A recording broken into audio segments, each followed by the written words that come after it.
Alright, so picking up where we left off. That's a Star Destroyer. Hey, we haven't seen that ship. Sorry, I didn't call that out. But it's only on the screen for a few seconds. The First Order is looking more and more like the Empire. That's not good. Because we defeated the Empire, the Galactic Empire, in Episode 6. We see our guy who actually, Stormtrooper, who actually cares about things.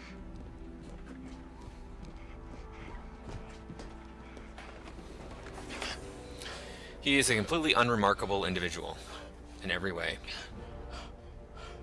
FN 2187. Okay, so he has a call number. He has a call number instead of a name. This indicates that he is part of a killing machine. That he is not supposed to have human feeling, and yet he has human feeling. This is looking more and more like the Empire all the time. I'm sorry. Like I said, he's completely unremarkable. He's the most vanilla black man I've ever seen in my entire life. You might say the same thing about Luke. Luke was just a vanilla generic person, and he was the star of the show. No. Luke actually was handsome. This person, he has average looks at best. Oh, we have a new person, okay. That mask doesn't look very Star Wars-y, but alright. Wait a second. What is this rope thing that we have here? Is this part of this facility that this individual is in, or was that a rope that was attached by the individual? And was the rope used to reach that higher point? Because it looks like it was. I don't see any other way of getting up to where that person is coming from, which means that individual had to climb, what is that, 80 feet? Maybe only 60, but still, it's a long climb. Yeah, that's not an easy climb. I'm a good climber, and I wouldn't want to climb that. Now, we all know this is Rey, and Rey is a girl, and girls are not as strong as men. I'm sorry to burst your bubble, but that's just the truth. I can shimmy up a rope. I've done it many times. When I was Rey's age, I used to hand over hand rope. Climb it straight up 20 feet, hand over hand, without using my feet. I still wouldn't want to climb up that, especially in the heat that would be in that, being in the desert like it is. So that seems a bit far-fetched. It may seem like I'm being nitpicky, but I want to be thorough. I'm actually just trying to be thorough. And yeah, this is a minor point, a little tiny thing that maybe I'm blowing out of proportion. Or maybe it seems like I'm blowing it out of proportion. And believe me, when we get to the end of the series, you'll understand the things that really destroy Star Wars in this movie. And they're irrefutable. So, moving on. Climbing up that dune must have been difficult. But then it doesn't look like she actually climbed up that dune because I don't see any footprints in the sand. So, why would she park there and not walk up the dune there to get into the spaceship? Doesn't make any sense. These little details, I mean, I just wish that filmmakers would not overlook these simple things. And there's a lot of filmmakers who don't. But it seems like more often than not, they are overlooking those things. So.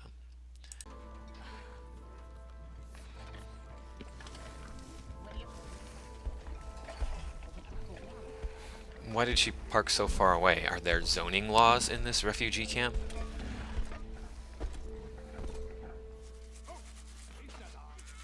So far at this point, I'm not disappointed in the movie. I'm getting close with the First Order thing that is just the Empire that was already defeated in the last film, but haven't quite determined for sure that that is the Empire. 1/4 portion.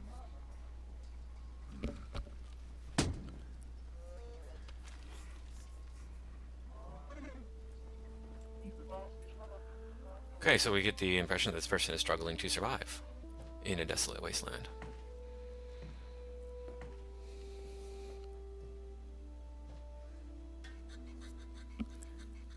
And is counting the days for some reason.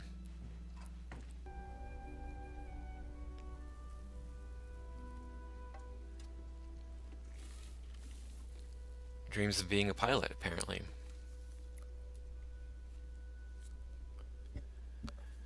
Oh, okay, so this person lives in a destroyed AT-AT.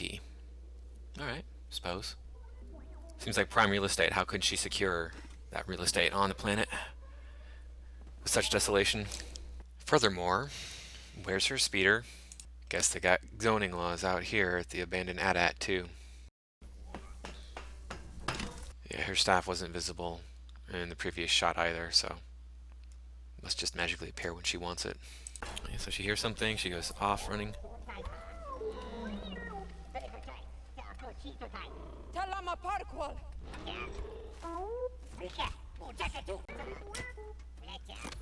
Why does she have the authority?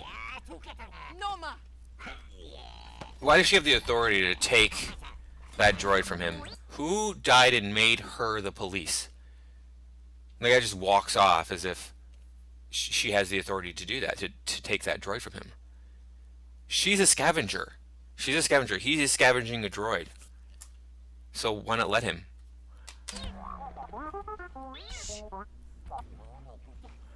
That's just Tito. Wants you for parts. He's no respect for anyone. Okay, so why is the droid a 1? The droids are things, and you're allowed to disassemble them. You're disassembling spaceships and selling those parts. Where do you come from? Classified, really? What? Why does everybody speak droid in this movie? Nobody is supposed to speak droid. It adds to the mystery of Star Wars. It adds to it being a foreign land. It makes these different characters feel truly different. The only way that astromech droids communicate with organic creatures is through holograms. We see that in the original trilogy. It has been well established there, and as I recall, it happens in the prequel trilogy as well. You don't speak droid. Nobody speaks droid. Only other droids understand and speak with astromech droids. Me too. Big secret. Nima Outpost is that way.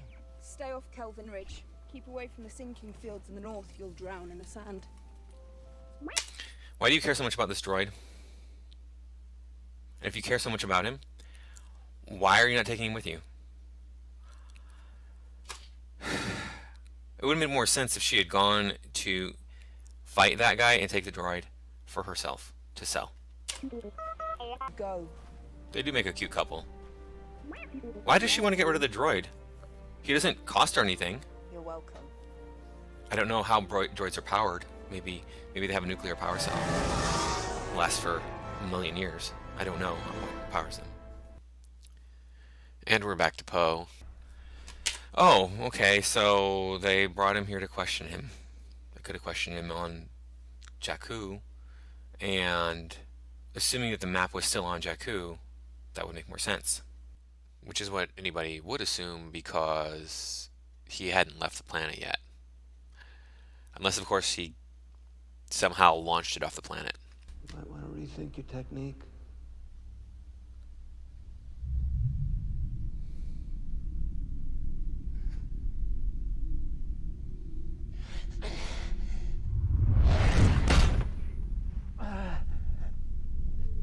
Okay, what did you just do?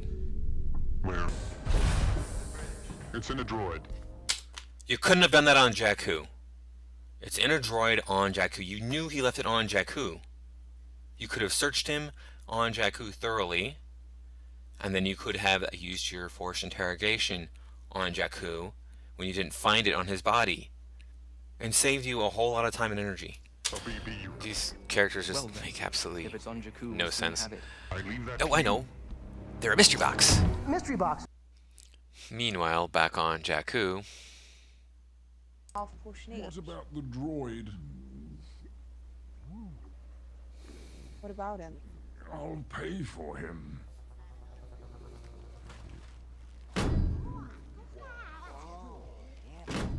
$60 portions.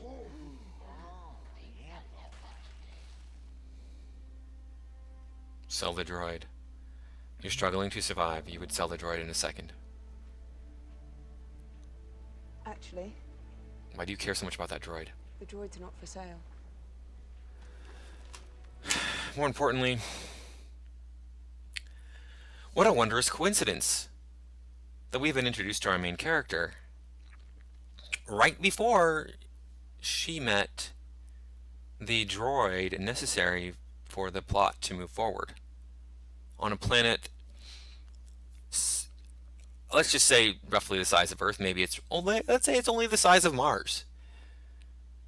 It's roughly the size of Mars, which is about 60% the size of Earth, as I recall. It's been a while since I did my astronomy. That's still thousands and thousands of miles. But, you know, just so happened to come across our main character without even trying. What an amazing coincidence. Come on. Follow the girl and get that droid. Why does he want the droid? Why does everyone want this stupid droid? Everybody wants it. 3 people so far wanted it, at least. So back to Finn on the Star Destroyer. He's going to free Poe. So would this stormtrooper here just follows any random orders from any random stormtrooper that walks into the room? Maybe Finn shot him and killed him. But then, if that were the case, why would Poe have so many questions here? Yeah, another big plot hole. Why are you helping me? Because it's the right thing to do. Why is it the right thing to do? Why are you not a loyal soldier for the First Order? You have been programmed. You don't even have a name. The First Order has taken you and made you into a soldier before you were even given a name as a child. Right? Otherwise you would have a name instead of a number. You have no name. That means you were taken when you were very young before you were even given a name. Most likely. At least before you could remember having a name. And raised to be a killing machine. And all of a sudden you have a conscience. Where did that come from? You need a pilot. I need a pilot. We're gonna do this. Yeah?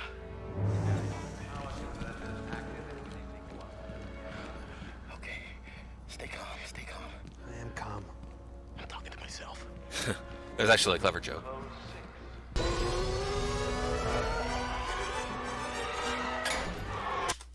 Why does it have a tether? Furthermore, wouldn't Finn, not Finn, but yeah, Finn, that's his name in a minute. Wouldn't he know there was a tether on the TIE Fighter? I'm assuming that these vehicles in Star Wars don't use liquid fuel. That would just be too inefficient, because the more fuel you have, the more weight you have, the more weight you have, the more fuel you have to have, so on and so forth. It's a never-ending cycle of how do you travel through space. So they have to have some sort of energy source that is not a liquid fuel. So I don't think this thing is charging, and if it is charging, I mean, that's one heck of a cable. They can fly against that cable and it doesn't break. I mean, if I were to plug my car in and then drive against that, something's going to break.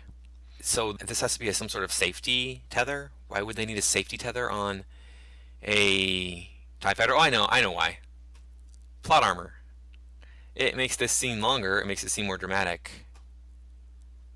If they did have this tether on there, Finn would know about it, and you would disable the tether before you took off. But there should be no tether on this thing. We don't tether aircraft on aircraft carriers.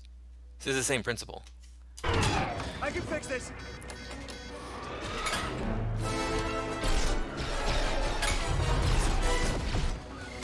That many shots from these guys on the surface completely disabled the X-Wing. So TIE Fighters are better than X-Wings. Yet, for some reason, X-Wings always win in the end. Okay then, hold on a second. Finn, you are killing these guys who, a moment ago, you were distraught because one of them got killed.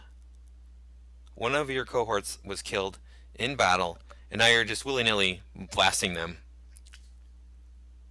Why the sudden change of heart? Alright, we gotta take out as many of these cannons as we can, but we're not gonna get very far. Alright, I'm gonna get Why? in position. Just stay sharp. Fly away into space to get away from them. Up ahead, you see it? So they fly around and shoot the Star Destroyer because otherwise we wouldn't have enough explosions in the movie. I mean, otherwise they wouldn't be able to get away from the Star Destroyer. You know, they introduce themselves to each other. It's kind of cringy. So yeah, that's what happens here. General Hux, is it the Resistance pilot? Yes, and he had help from one of our own. We're checking the registers now to identify which stormtrooper it was. The one from the... So they are stormtroopers. This is looking more and more like this is just the Empire. What the hell happened to we destroyed the Empire in Episode 6?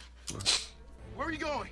We're going back to Jakku, that's where. No, we can't go back to Jakku. We need to get out of this system. I gotta get my droid before the First Order does.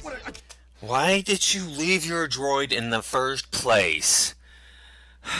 We discussed this in the last video extensively. You are a terrible soldier. Your mission is to take the plans, the map, to General Leia Organa. Why put them on something and then let that thing wander off into the middle of nowhere on a planet that's probably about the size of Earth, with no oceans? So, hey, it could just go anywhere on that planet without stopping. Ever. Nothing to stop it. Yeah. Furthermore, you have to go back to Jakku. You have no other option. You either go back to Jakku or you go back to the Star Destroyer. Why? Well, I'll let Obi-Wan explain it to you. There's a ship coming in. Maybe they know what happened. It's an Imperial fighter. He followed us! No, it's a short-range fighter. There aren't any bases around here. Where did it come from? Yeah, so X-Wings can travel at faster than light speed, but TIE fighters can't. We've seen X-Wings travel at faster than light speed. For example, when Luke went to Dagobah. TIE fighters don't travel that fast. You see, you really didn't think this escape plan through, did ya, Finn? Moving on. Droid has a map that leads straight to Luke Skywalker. Oh, you gotta be kidding me! I go! Yeah, you gotta be kidding me, alright. There's a map to Luke Skywalker. Yep, that's what this movie's gonna be based on. Finding a map to Luke Skywalker. Evaluated and sent to reconditioning. No prior signs of nonconformity. This was his first. Oh look, see there's an image of Finn there as a little toddler. Maybe even as an infant. So yeah, they got him when he was young. And they programmed him to be a killing machine, as far as we know. That's what's going to be the fate of this little baby. Somehow he has a moral conscience. And can socially interact. So far we've seen him socially interact quite well. General, they've been hit. Destroyed? Disabled. They were headed back to Jakku. The fighters projected a crash in the Goazon Badlands. They were going back for the droid. Send a squad to the wreckage. So they crash on Jakku, and we get this scene here where Finn sees the crash site. Now this distance is like a mile, probably more like 2 miles. And so he needs to run over there across those dunes. That's going to take him a while. It's not going to be a 20-minute jog. It's going to be like a good 40 minutes running through the dunes like that, not having good traction in the heat. It's going to be a little bit of time. Oh, and look, we see here that the squad that was sent down to the crash site has already left. Decided not to hunt down Finn and find him, and subsequently kill him or capture him and imprison him. Actually, it looks like they haven't been here at all because I don't see any footprints in the sand. And like I just stated, it would probably take Finn quite a while to run over here. And it only took them a few minutes to fly down to this position to begin with. So, not to mention the fact that they would have burnt up on entry into the atmosphere, and there would have been nothing left of either Finn or Poe to begin with. Damn, this movie really annoys me. So we see Finn has removed his stormtrooper armor. Where did he get black shoes from? Because stormtroopers have white shoes. Oh look! I missed this. There's a Payless in the desert. Walked right past it. How capable are your soldiers, General? I won't have you question my methods. They're obviously skilled at committing high treason. Perhaps Leader Snoke should consider using a clone army. My men are exceptionally trained, programmed from birth. Then they should have no... So there's more evidence that Finn has been programmed from birth to be a killing machine. Somehow he has a moral conscience, and he's remarkably socially adept.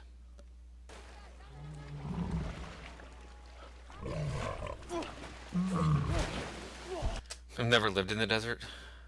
Somehow I find it hard to believe that you have water cisterns just out in the open like that. The water would evaporate rather quickly. Water would be a valuable commodity. You wouldn't want people stealing it. Water in this environment is going to be the most valuable commodity of all. Period. Hands down. What? Are you kidding me? So, on a planet the size of Earth, he just so happened to crash land within walking distance of the main character and the all-important droid that everybody wants? Really?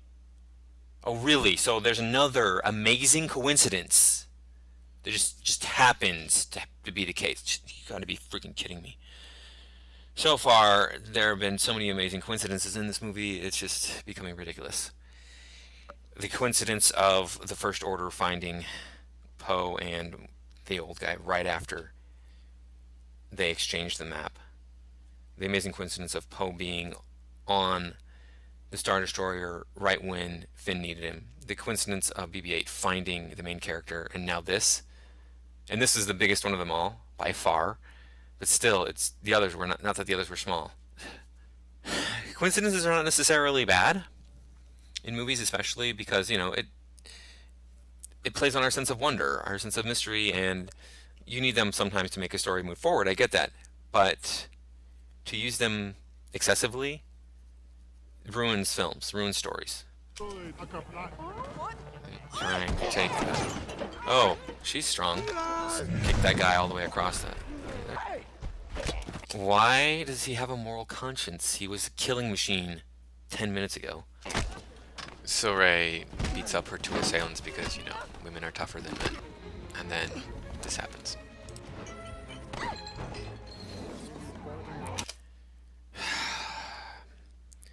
You're a trained soldier. You would not be afraid of taking her on. Basically an unarmed female. Bigger and stronger than her. More combat experience than her. More combat training than her. You would not be running from her. And then Rey appears out of nowhere and hits Finn in the face, knocking him down. Yeah, I always like it when my heroes shoot first and ask questions later. And no, I'm not referring to Han Solo shooting first. Han Solo did shoot first, but he had a gun in his face. He had good reason to shoot first. No, Rey just took the word of the droid, didn't bother to ask this guy any questions, and started beating on him. That's the way you want to conduct yourself in civilized society. What's your hurry, thief? What? Thief? You just stole BB-8 from that other scavenger. What the hell's wrong with you? Thief. Ow! I am with the resistance. I've never met a resistance fighter before. Why is there a resistance? Who are you resisting? This is looking more and more like the First Order is the Empire. The galactic empire that rules the galaxy, and you're resisting them. They were defeated in the Return of the Jedi. How did they come back? That doesn't make any sense. And it gets even worse, of course, if you've seen the movie. Well, this is what we look like. Some of us. Others look different. BB-8 says he's on a secret mission. He has to get back to your base. Apparently he has a map that leads to Luke Skywalker, and everyone's after it. Luke Skywalker. I thought he was a myth. What? We went over this in the last video. Luke Skywalker would be the darling of the galaxy. Everybody would know him. Everybody would know of him. Everybody would know of the Jedi and how he was rebuilding the Jedi. Everybody would know that he basically single-handedly defeated the Empire. But no, of course he didn't defeat the Empire because they just turned into the First Order. So he didn't do anything. So of course he's a myth. That makes sense. This movie is so stupid. I'll leave it there. Please like, comment, and subscribe. Share this video with all your friends. Thanks for watching. And I will see you in the next exciting episode of The Force Awakens Ruins Star Wars.